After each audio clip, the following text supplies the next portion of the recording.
Here we are, and whatever day this is, and Gerrit Cole's elbow is pulled pork. I'm Chris. That's Pat. Some concern levels with the Yankee season that we're going to address as well. But got a lot to talk about. A lot of baseball going on. You're starting to get the split squad games this spring. You're Yep. starting to see prospects kind of leave their mark, not leave their mark. And I guess I'm here to talk all about it. Pat, what is more important for a hitter?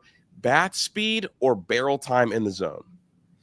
I'm of the belief that I like bat speed more than barrel time in the zone because I think bat speed allows you to, if you got quick bat speed, that means you can adjust to a pitch that's, that you get fooled on, I guess, basically, and allow yourself to still be able to put the ball in play and at least make something happen.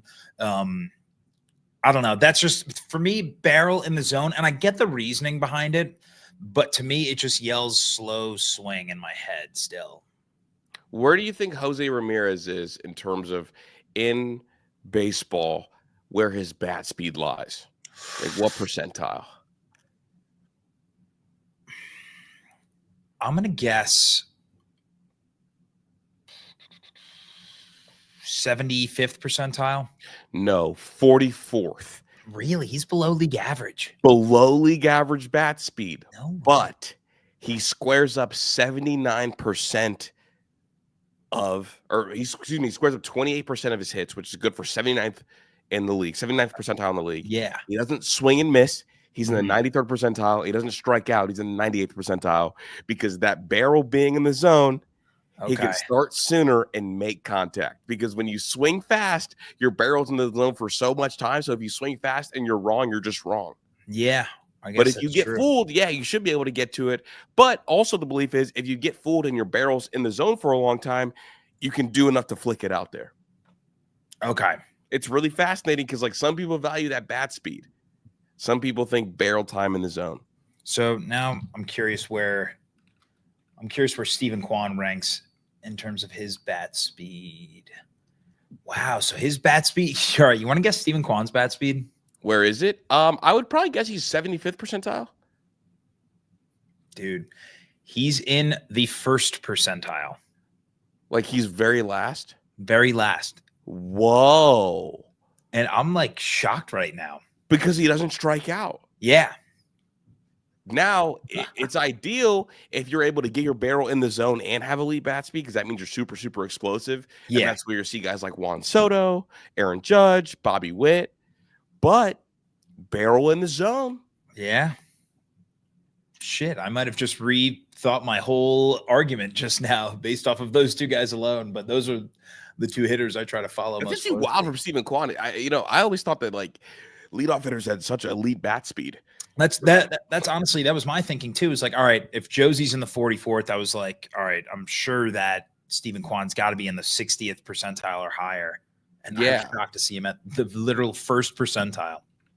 Well, also, like, people confuse like quick hands with fast bats, right? And honestly, yeah, I definitely just fell victim to that because Kwan's hands are so quick. But you're right, the bat speed is different than that. It's like the Barry Bonds thing. Like I'm not going to swing the fastest, but my bat is the glove and I'm going to catch it at the right spot every time. Yeah. And it's like, as long as you can, and I feel like like with Kwan too, his ability to just spoil pitches makes me think that he has quick bats. It's really just quick hands. Right. If it's close, he's not trying to put it in play. He's trying to spoil it and, foul it off. Who is your ideal leadoff hitter? In the sport right now? Yeah, in the sport right now.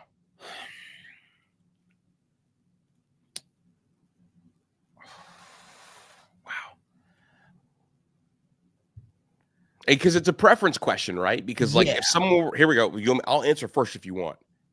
Well, I know who yours is going to be. Who's mine going to be? Austin Wells. Okay, I do love Austin Wells, but that's not my ideal leadoff guy. No, I know.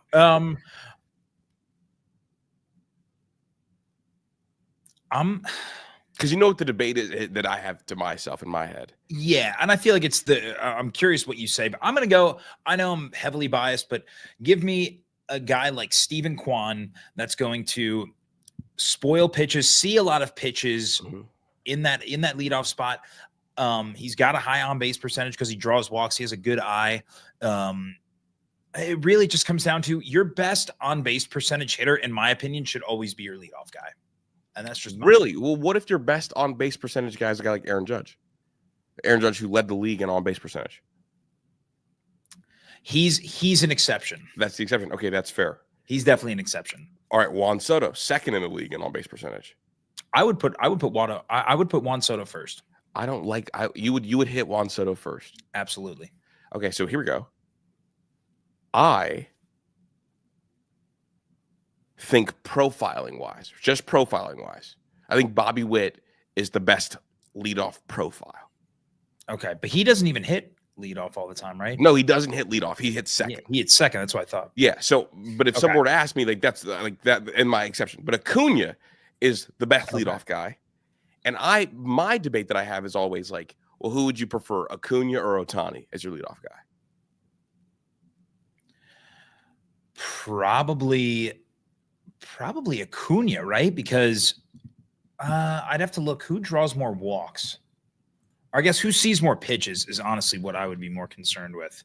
Who sees more pitches or sees more walks? So I guess you got to go 2023 season for Acuna. Yeah. Acuna walked 10.9% of the time. That's good for 80th percentile. But he never struck out. It was 11.4% strikeout rate. And he was literally always on base. Yeah, Shohei. Like his ex-Woba was 460. Yeah. I mean, Shohei was... I think Acuna is a better base runner than Ohtani. Yeah, I mean, yeah, marginally, but yes, you're right. Well, here we go. Base stealing, he's far better. I think in terms of scoring, going from first to home, he's better because he's a more explosive athlete. Like Ohtani's a great base stealer and a real. Acuna's probably got a higher sprint speed, right? Oh, Acuna or Ohtani? Acuna does, is what I'm guessing, right? Yeah. Honestly, his sprint speed's not too high, but the issue is they do average sprint speed on Savant instead of like sprint speed. Shohei's is 70th percentile. Acuna's is 67th. Okay. But the issue I always have with baseball Savant sprint speed is like it's the average sprint speed instead of like the fair. Because if you hit a no doubt or double, then you see guys like chilling. Here we go. Ellie's faster than both. Ellie is faster than both. I think Ellie's what, the third fastest in the sport? Behind who? Behind BCA and Bobby. Bobby's faster than Ellie? Yeah, I thought so. I did see Ellie De La Cruz. Did you see they did the pass the phone thing? Yes, I did see that. He said, I've passed the phone to someone who's almost as fast as me. Yeah. But all right, again, I know we just like how we're in the weeds right now. Yeah. So Ellie's the 100th percentile in terms of in Savant sprint speed. Yeah, because I think he's got the fastest average. Yeah.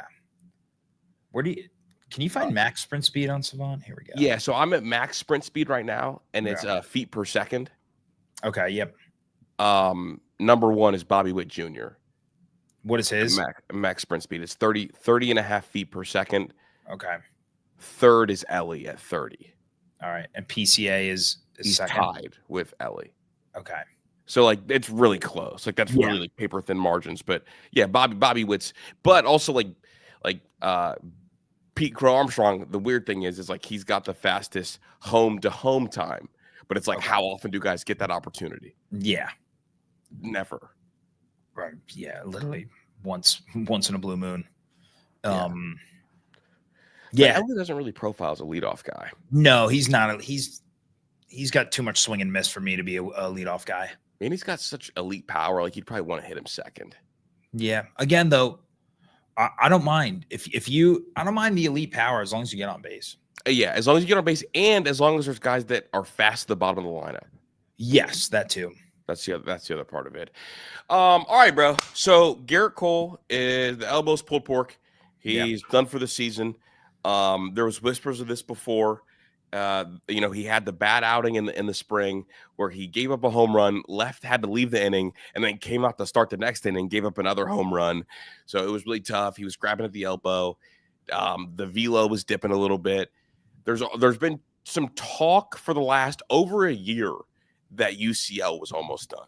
Because remember last year he had the elbow nerve injury Yes, that's what caused him to miss the first half of the year, right? Yeah, and there was whispers then that he's going to need a new UCL here pretty soon, because of the way that nerve was inflamed. Yeah. He's done for the year, and now Yankees Twitter is a disaster, and everybody's freaking out.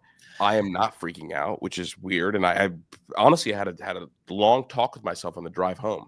Like, am I not freaking out because I am the ultimate optimist and I'm just like convinced myself that they're going to be okay? Or am I not freaking out because I was lower on Gerrit Cole than everybody else was before? Or am I not freaking out because I have too much faith in Will Warren, who I've been really high on the last like year and a half? Yeah, I think for me, if I were a Yankee fan, I wouldn't be too concerned. I think you guys did a good job of,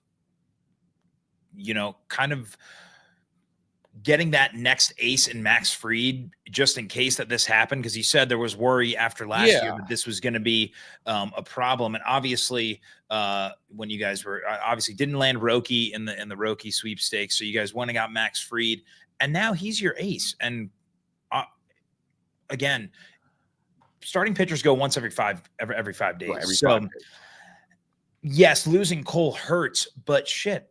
The Guardians lost Shane Bieber after 2 starts last year and still made it to the ALCS. And that's with the Guardians rotation last year is nowhere near where the Yankees is right now. Legitimately look at the most dangerous playoff teams this last year. Like the Guardians, their rotation had some holes, but made it work. We saw the Dodgers, their rotation was basically in shambles. They made it work. The Mets, their rotation, not good, made it work. The only team that really went into the postseason with a clear-cut pecking order and rotation, you'd be like, okay, yeah, they really got it, were the Padres and the Yankees. Well, and the Royals, I guess. So those 3 teams. Yeah. I was going to say the Orioles didn't have a solid rotation at all. No, they absolutely did not. So like when you looked at the grand scheme of things, like, okay, like, yeah, pitching matters, but what is more important is you have to hit. Yeah. You have to hit. And also the Phillies probably had a rotation too. Oh yeah, the Phillies did. You're right. So 4 teams. I guess I forget about them, but them getting eliminated. Yeah. But again, if you literally just go with, the 4 teams in the ALCS and the CSs. And the CSs, yeah, exactly. You had 3 of those teams basically with kind of just, you had an ace, at least Cleveland had an ace, and then it was, try to scrap together 3 innings or 4 innings so you can turn the ball over to the pen. And I guess kind of the same thing with the Dodgers were going to their pen pretty early. The Mets, I guess they had guys, but no real aces in that staff last year. Right. So again, like, I don't really, do you want to have Gerrit Cole? Yeah. Was the worry about Gerrit Cole not pitching this year always a thing? I thought maybe it was going to be next year where that elbow would fall apart. Yeah. Considering he only pitched, he pitched, he didn't even pitch 100 innings last year, right? Yeah, he got back in like late June or July whenever I went out there to go see him pitch against Boston. Yeah. So it's like less than half a season. You would have thought he would have been good to go this year, but. And it opened the door for Luis Gil, and Luis Gil balled. Now, Luis Gil's injury, I think, is big because you wanted Luis to take the next step and be an inning eater. But here we go. Guys are out. You added Cookie. He can eat you up some innings. You have Marcus Stroman still. Yeah, but don't hold your breath with Cookie, man. I'm not. I just need him to eat as many innings as Nestor Cortez. He can eat you innings, but man, he just imploded so quickly last year. If he just. Yeah, he threw how many innings? He threw 103 for us last year, but a 1.4 whip. Just yeah, dude. Will Warren, I choose you. Yeah, that's what I'm saying, dude. If you're relying on Carlos Carrasco, I'm sorry, buddy. As much as he's Cleveland loyalty, and he wasn't cutting it last year, and we had. Well, he's gonna need some starts this year. Like he's gonna have to get some starts in the Yankees rotation. He has to. Yeah, he has to because right now it's. What do you like to carry in the regular season? Like a 6 or a 5 man? I'm 5 man always. Okay, so Fried, Schmidt, Rodon, Stroman. Warren, Stroman. I think honestly that's your 5. I would not go Carlos Carrasco as much as I love him, dude. He's got nothing left in the tank. His fastball was topping out at like 92 miles an hour last year. Oh yeah, dude. I saw him in the spring, but he's, Matt Blake Having him add that weird change up. Yeah, I mean, hey, you never know. He could revitalize his career. I mean, we've seen him do it so many times. How old is he? Carrasco is 37. Jeez, oh Pete. How old is Luis Severino? 34. Luis Severino, he's got to be younger, but Sevy's only 31. Yeah, dude. I'm not surprised. I thought Sevy was an old head. No, because unless he definitely was an early bloomer. But Carrasco's been around for forever. Carrasco debuted in 2009, dude. Jeez, Sevy debuted in 15. Yeah. So I mean, there's that 6-year gap. Yeah. Do you think the Yankees are going to add an arm? Listen. You're the Yankees. Why wouldn't you? Is my thing. It was just like there's no one to sign. Really, is the one thing. There's no one to sign. I saw you guys are out on Dylan Cease, right? Yeah, out on Dylan Cease. Cashman doesn't want to give up the farm for him because we did inquire about him. Yeah, but it would just cost too much. And honestly, like I think that the Yankees feel like Spencer Jones is here to stay. All right, then deal. Or else they would have moved him. Then are you dealing Dominguez? No. I mean, like Spencer Jones is a part of the future plans because at some point when Giancarlo's done, you're going to move Judge to DH. Yeah, and they're gonna want to work Spencer Jones in more and more and more. That's fair. Although, here we go. Let me change it actually a little bit. Mm-hmm. Spencer Jones is the just in case we don't get Tucker. Okay. It's like Kyle Tucker's going to be a part of the future plans, but just in case we don't get Kyle Tucker, we can sell our fan base on young Spencer Jones. So that makes me believe that you guys aren't in, sell out to win it all this year mode. No, definitely not sell out to win it all this year. All right. Because I know the thing was that like with last year, it's like, all right, well, now these guys are all getting 1 year older, especially Stanton, Judge. Obviously, you lost Soto, and Cole was getting older too. It's like that was the biggest thing. And so it's like, how many more windows do you have with this core as it is right now? And obviously, Cole is a part of that core, and he's not going to be a part of the team this year. So, in my head, that's where if I'm a Yankee fan, I would kind of be pushing for them to go all in on another ace. I think they view Judge's prime as 3 more years. All right. And I think that's probably a pretty fair assessment. Yeah. I think winning in the next 3 years is the number one important thing. I think you want to do it with Cole this year. I think this roster was win now. I think they still can win. I still think they're a top 3 roster in the AL. Like you're talking without Cole? Without Cole, I still think they're a top 3 roster in the AL. Yeah, it's hard to argue that. Because like I mean I think I still think we're better than the Guardians. Yeah, that's fair. You have a lot of young, unproven guys still. Yeah, I think the Orioles are 1 or 2 years away. Yeah, but they're getting close. Texas, when healthy, I think is better than the Yankees. Houston, I think you guys probably have the edge over them. We're better than Houston, and Boston's the other one. Yeah, I think you guys are better. Boston concerns me because Crochet does not look like the fallen off guy that I thought he was. I thought he was going to fall off a little bit. Why is the fastball velo increasing? Hey, it's honestly it's warm outside. It's hot outside. It is, but I don't know. I'm holding out. It's early. I don't pay too much attention into like spring training when it comes to guys like that. It's like I want to see how you look because he fell off the second half of last year after All-Star break. Yeah, who does he become?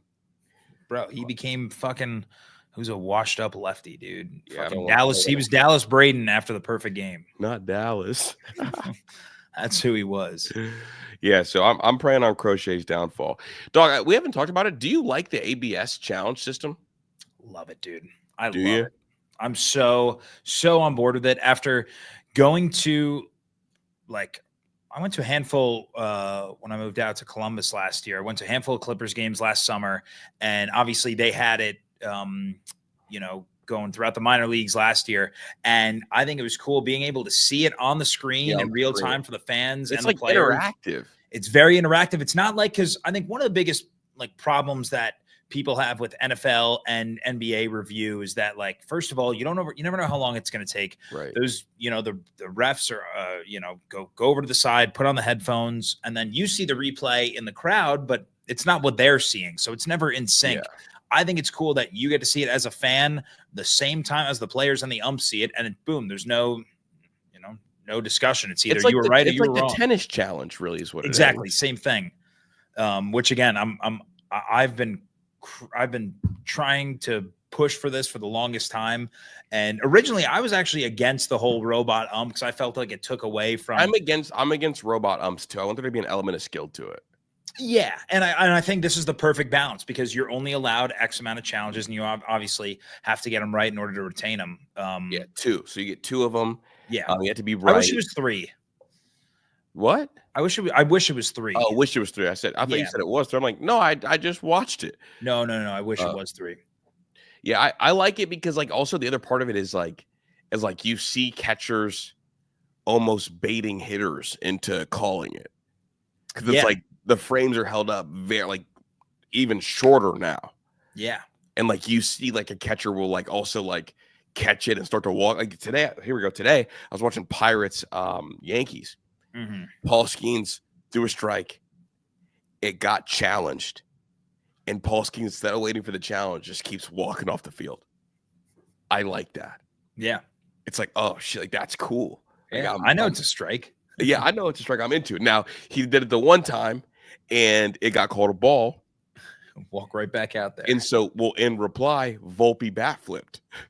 All right. Yeah, dude. Hey, I'm all for showmanship. Show out however you want to show out. Make it a show. Like I like the little internal struggle I could see between Paul Skeens and the Yankee starters. Like Paul Skeens is really good, and it's like he doesn't need help. He doesn't need help from the ump. So if I'm Volpe, it's full count. You throw me a ball, they ring me up. I tap the thing. You're walking off, not even looking at me. And you got the little smile on your face. Then they call it a ball, and I see you walking back, and I bat flip. I love it. I love it. Absolutely. I have no problem with that, dude. I do wish TV would bring back the square though. I guess I don't know. I don't mind it. Personally, I've been of the belief that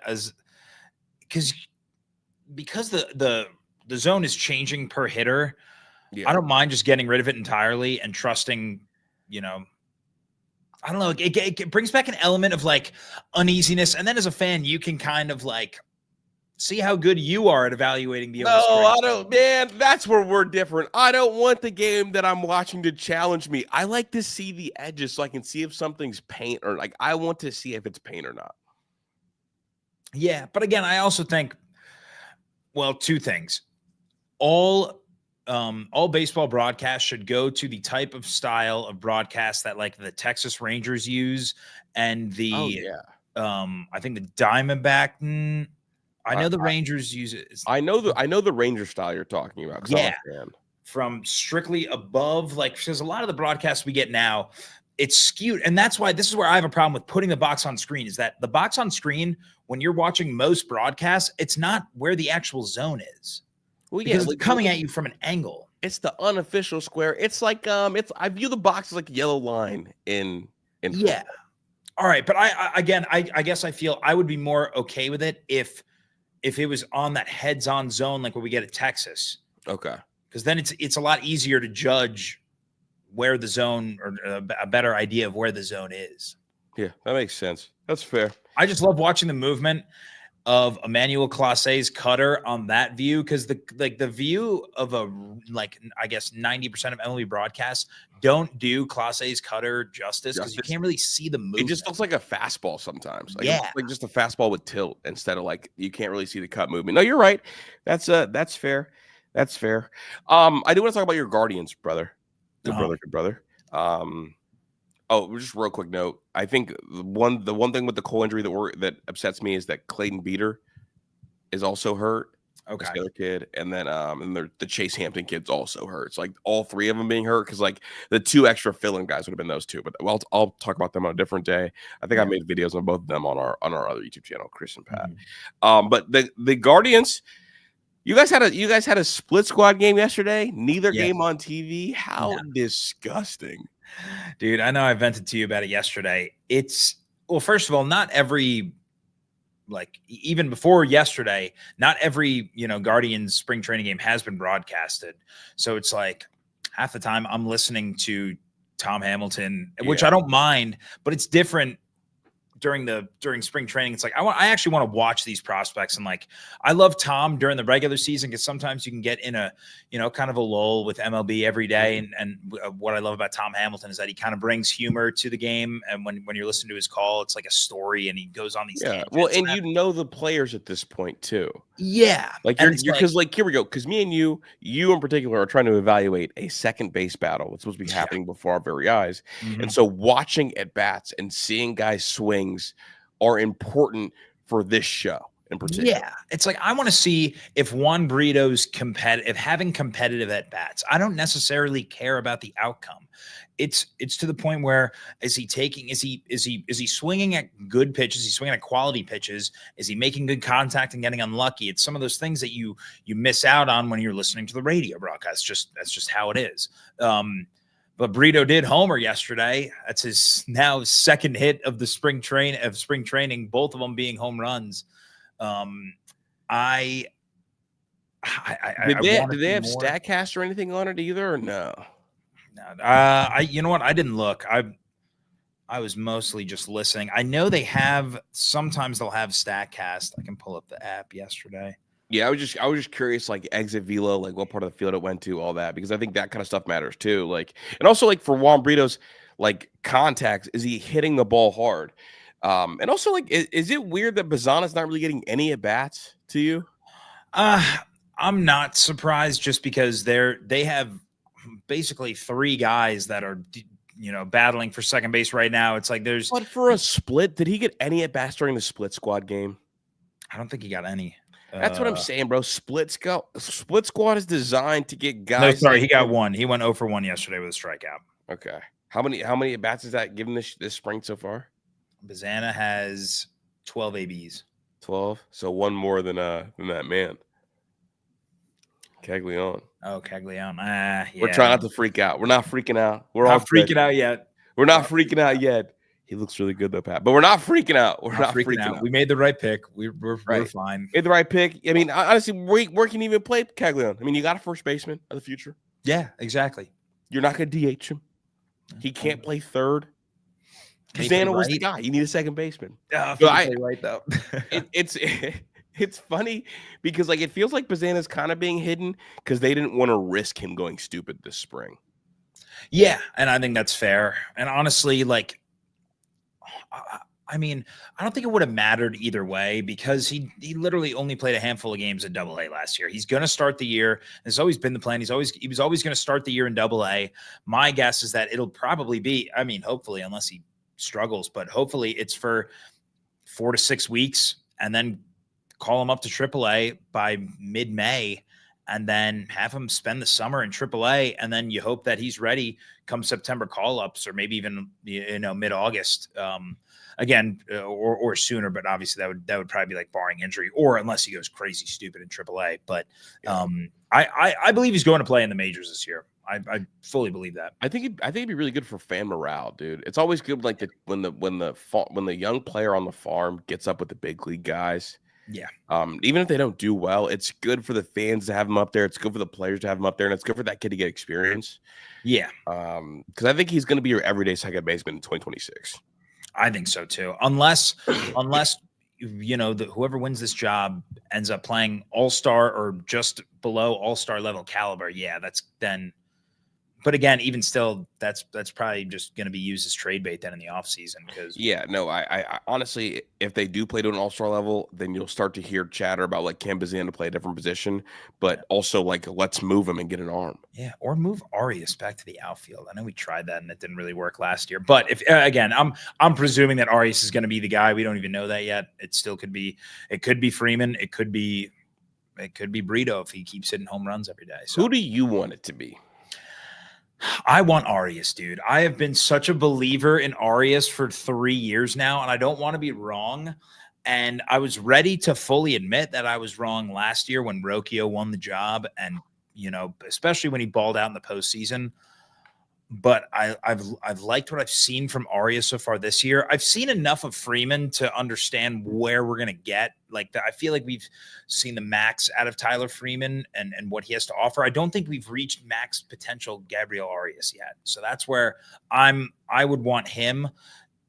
And then if Juan Brito hasn't shown me anything, I thought maybe Juan Brito would be the guy that could, kind of wow me this spring, and he really hasn't. I thought spring was built for Juan Brito. Yeah. Like it felt like coming in that he was going to be the guy that like absolutely snagged the job. I mean, he was the favorite pretty much because like neither Arias nor Freeman could hold down an everyday role for the last 2 years now. They've both been utility guys for 2 years in a row. Arias has the more upside, but he had, Vogt and the front office had issues with his, kind of laziness at times last year, and that was part of the reason why he was sent down. And then there were reports in Columbus that he was still kind of, not going, balls to the wall with his effort, and there were big question marks surrounding that. So you hope that with those kind of issues, as long as some guy snaps out of it, then they'll be able to put together more, I guess, consistent results. But we haven't seen that from him. What concerns do you have, or not concerns? What things do you want to see as we continue through spring? And then obviously spring's going to wind down at some point. Well, I guess what do you want to see from the Guardians before spring winds down? I want to see us lock down a fifth starter, because right now, dude, no one wants it. And we were talking off air last week. I told you about the kid, Doug Nikhazy. Yeah, dude, I watched like 10 minutes of his wipeout slider, bro. It's a real, I mean, it's an anomaly pitch, that slider he has. Yeah, so he just went full implosion today. He pitched today and imploded. Yeah, dude, he didn't even make it out of the first inning. He gave up 3 hits, 2 walks, 5 earned runs in 2/3 of an inning today. So that 5 spot is still way up for grabs, dude. Because I don't know if you looked like at his like that last start compared to like some other guys, but the chase rate on his slider being 70% and the whiff rate also being 65%, that makes it better than the Dylan Cease slider so far this spring. And the Dylan Cease slider is like the wipeout pitch. Yeah. Like people who know, like that is the strikeout guy. Yeah. Also, like his whiff rates were higher than any of Clay Holmes's chases, and Clay Holmes has been what people think is the most impressive, new starting pitcher so far. Yep. In spring, so like it was checking out to be crazy, man. Yeah, dude, this was honestly like such a big start, and he's going against the Dogs of LA today. So like, I'll give him a little bit of a pass. I mean, they started their whole starting lineup because remember they're going to Japan in a week. So like so they ramped it up. Yeah, so they're playing. I mean, they're going Ohtani, Edman, Freeman, Teoscar, Will Smith, Kike, Muncy, Rojas. Like they're going. Okay, so they avoided Betts. Yeah, Betts is the only guy they avoided. Yeah. So whatever. I would love to get a fifth starter figure out. McKenzie pitched yesterday in one of the split squad games. Okay. And kind of got touched up. He gave up 7 hits in.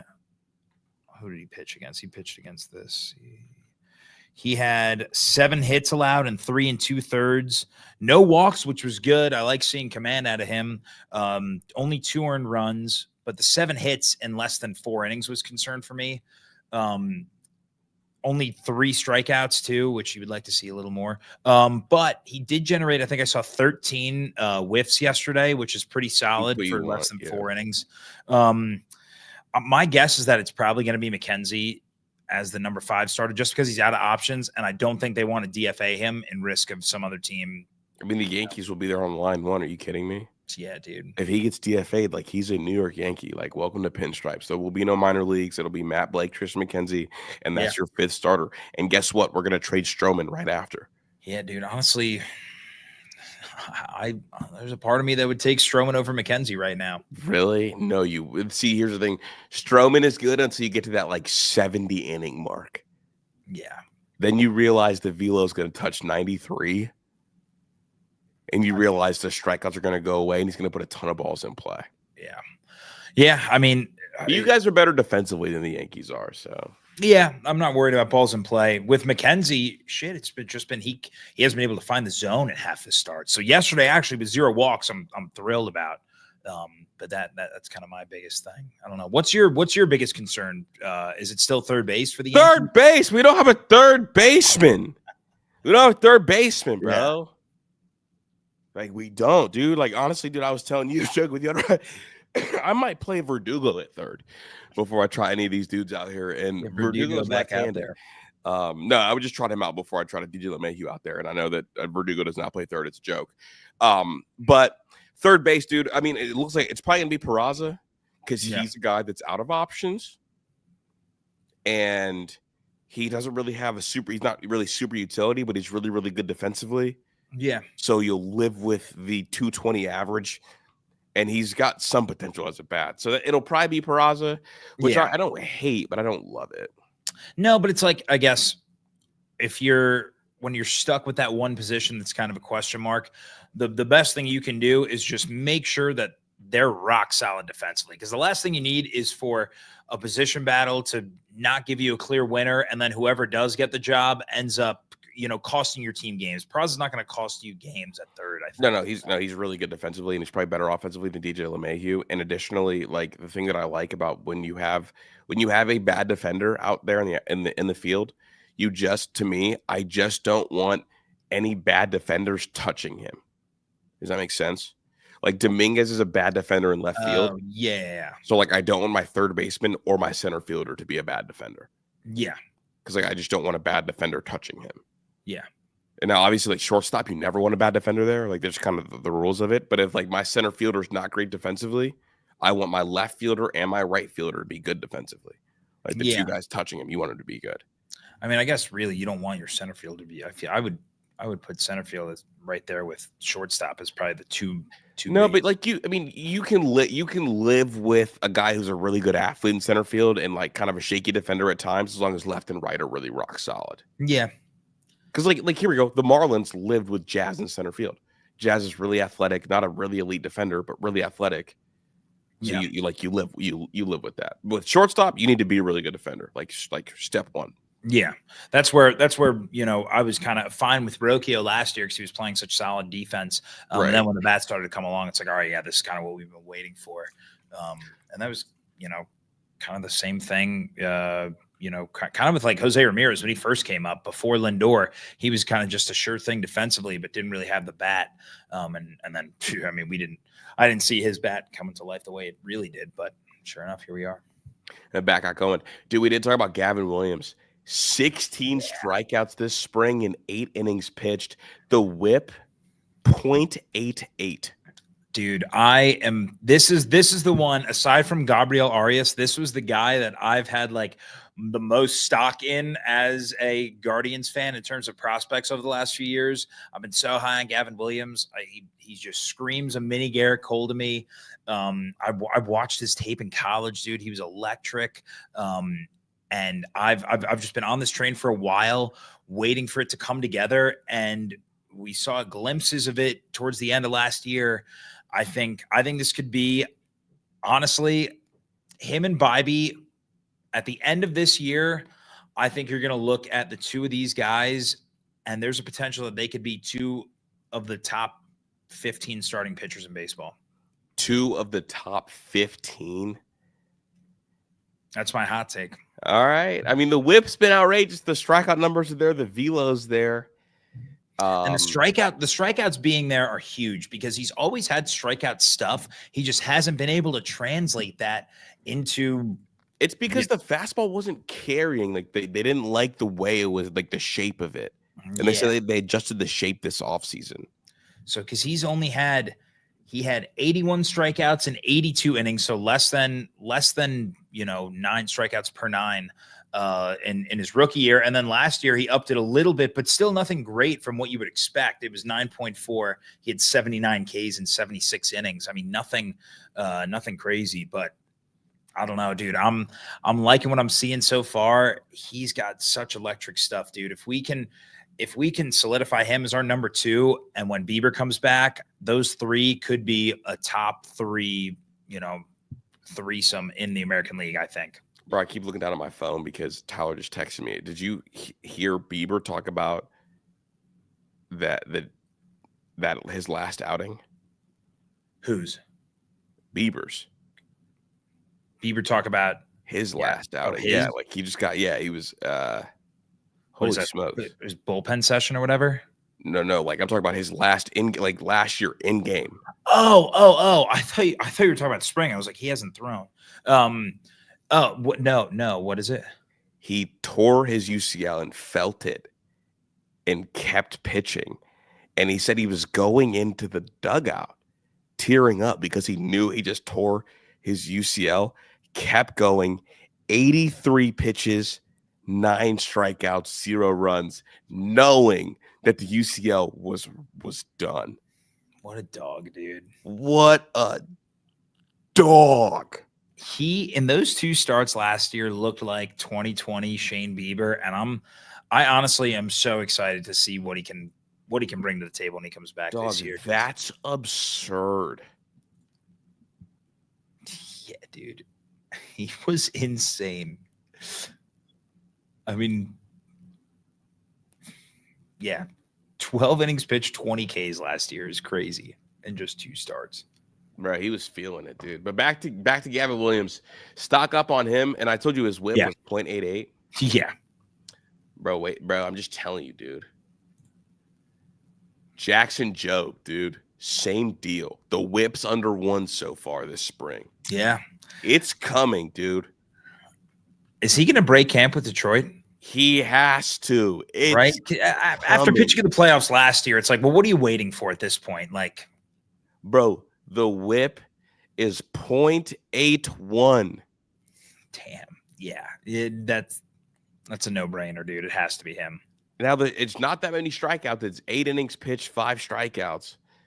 But he's getting guys out, man. And and the velo is harder than it was last year. He's touching 101. Yeah. That's a no-brainer, dude. Him, Scooble, and Flaherty. 1, 2, 3, boom, boom, boom. I mean, that big 3 could challenge. I mean, honestly, that big 3 versus the Guardians' big 3 when healthy is going to be a crazy playoff series. That so buckle would up. be absolutely crazy. Y'all gonna have to run that back. And then here we go. This one's disgusting. Clay Holmes, 9 innings pitched, 13 strikeouts. The whip is 0.62. That's got to kill you. My heart is breaking.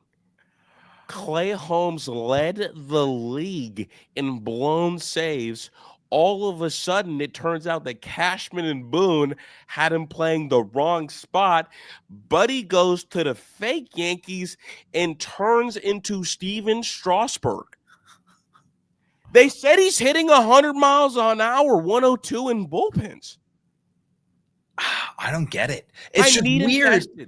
It's weird, but we're seeing this recently with guys like guys who, because normally it was the other way around. It was guys who, the typical Andrew Miller, like you struggled to make it as a starter. Let's put you to the pen and turn you into, an elite weapon. And that still holds true today. Hunter Gaddis is a great example for Cleveland that just couldn't make it as a starter and become a fucking tank out of the pen. But it's weird now because you're seeing guys recently that are struggling or that, are going from the pen to his starter despite kind of, I wouldn't say not all of them are struggling, but like I'm talking about guys like Clay Holmes. Now you had Ronaldo Lopez last year. I mean, that dude was a reliever and a good reliever, but all of a sudden became a starter and was flourishing last year with Atlanta. You have Seth Lugo. Matt Boyd going to go be a bullpen guy? Yeah. You know what I think it is, dude? I think that Clay Holmes, honestly, probably always profiled well as a starting pitcher. Mm-hmm. Like, I mean, his blown saves were all because he couldn't, like, grounders were just getting through the infield. Yeah, I was going to say, and blown save is a tough metric because, like, it is. Class A had a bunch of blown saves 2 years ago. But I think with guys that are closers and they're only relegated to being allowed to use 2 pitches, they have to learn how to set up pitches so much better because there's only 2 options. Yeah. And then when they move the starters and they go to the Mets, and Clay Holmes is like, well, I do have these other pitchers, but they told me my 2 best pitchers were these 2, so only roll with those 2. Well, it's like, well, look, now that you've got to get through a lineup 3-4 times, we're going to let you open up everything. And the setting up of other pitches, because you're used to only having 2 pitches to set up each other, I think is teaching guys. Like, you go to the guys, it's a world of opportunity. Expanding, because it's like, look, you went to the bullpen because your stuff wasn't effective because you didn't know how to pitch. We tell you how to pitch, and now we're going to take the handcuffs off, go throw everything. Clay Holmes, dude, he's going to be an all-star, dude, and it fucking blows. It's crazy considering the fall from grace he had, you know, in terms of, because he was an all-star last year too, which was so funny for that guy to be an all-star and for him to just completely fall off a cliff in the second half. Obviously lost the closing role, didn't perform great in the playoffs. It was just, it's just crazy because, like, you throw 100 miles per hour. That's what people don't realize about Clay Holmes. Clay Holmes throws hard, but doesn't generate strikeouts. No. It's just a weird thing. So when you throw hard and don't generate strikeouts, 2 things happen. When you throw hard, if someone catches a barrel, it goes. Yeah. And if you're not striking guys out, there's just a lot of balls in play. Well, I think part of it too is that, like, because he had such crazy movement on that sinker, but teams, when he went through, I think it was like two, maybe even 3 years ago now, where he went through a phase where he was walking everyone. And it's just because teams were just looking for that sinker to come out of his arm slot. I remember, I forget what team was going through their game plan against him. They were looking for the ball to be in this specific spot because they knew the way it would tail back in the zone, they'd be able to square it up. If it was not there, they were letting it go because it was going to be a ball. Makes sense. I don't know. It's going to be interesting to watch him this year, man. But, like, again, profiles as a starting pitcher last year in the 100th percentile ground ball rate. Yeah. I mean, that's what you want. Like, a ground ball rate guy, and you throw 98 miles per hour. Yeah. That should absurd. Yeah. Absurd. And we could have used him. But I contend that Clay Holmes is going to have a big year. Gavin Williams is going to have a big year. And so is Jackson Jobe. Those are my big 3. I think Jared Jones is going to be a freak. But the issue is he's pitching with Paul Skeens on the staff.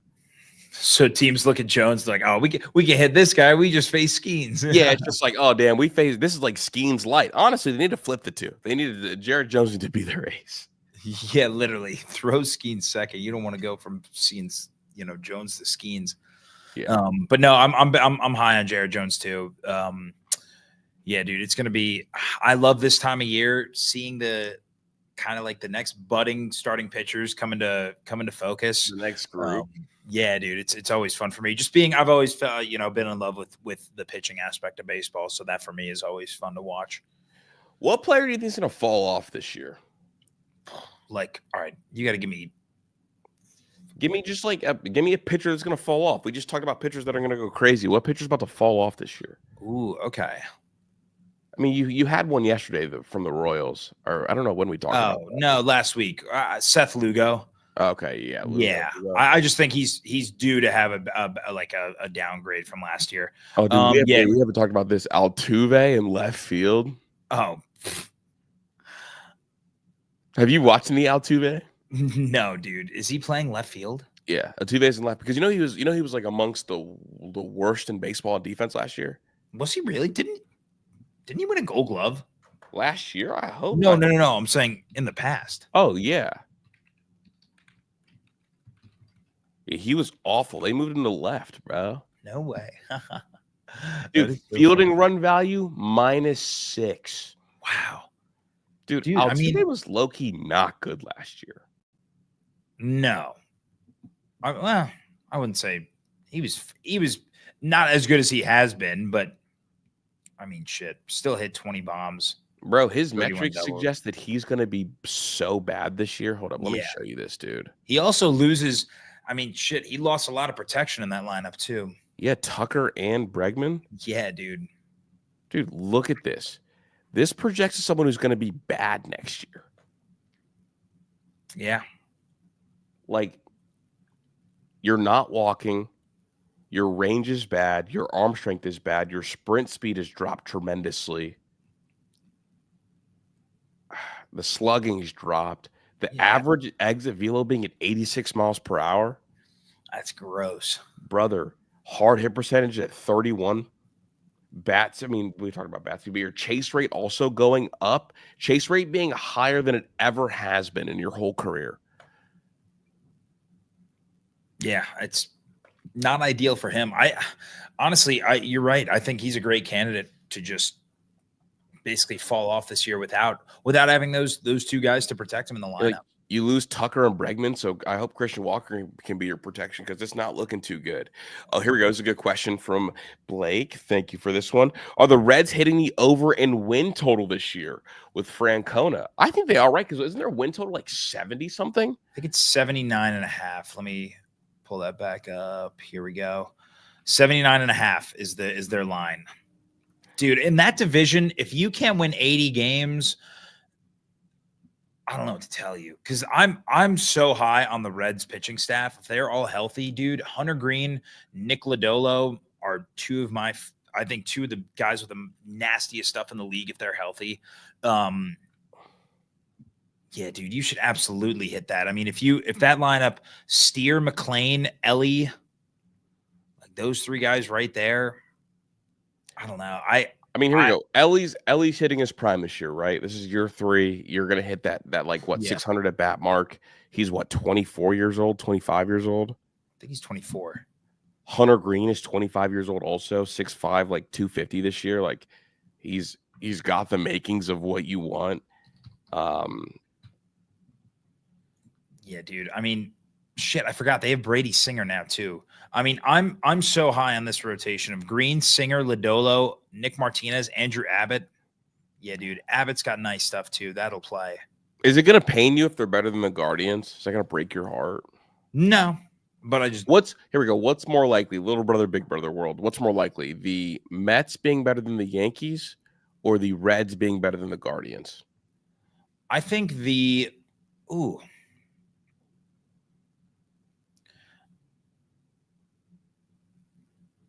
I think the Mets being better than the Yankees. I don't know. That's a great question. Yeah. I think it's more likely that I'm going to say it's more likely that the Mets are better than the Yankees just because of the star power that the Mets have. Got you. Well, they just get hit with the injury bug also. That's why I asked. Yeah. I don't know, though. That's honestly so tough. But, yeah, I'm going to go Mets. That's fair. Who did they just lose? Who just got hurt? They just lose their first baseman, too? No, Pete's good. I was going to say not Pete.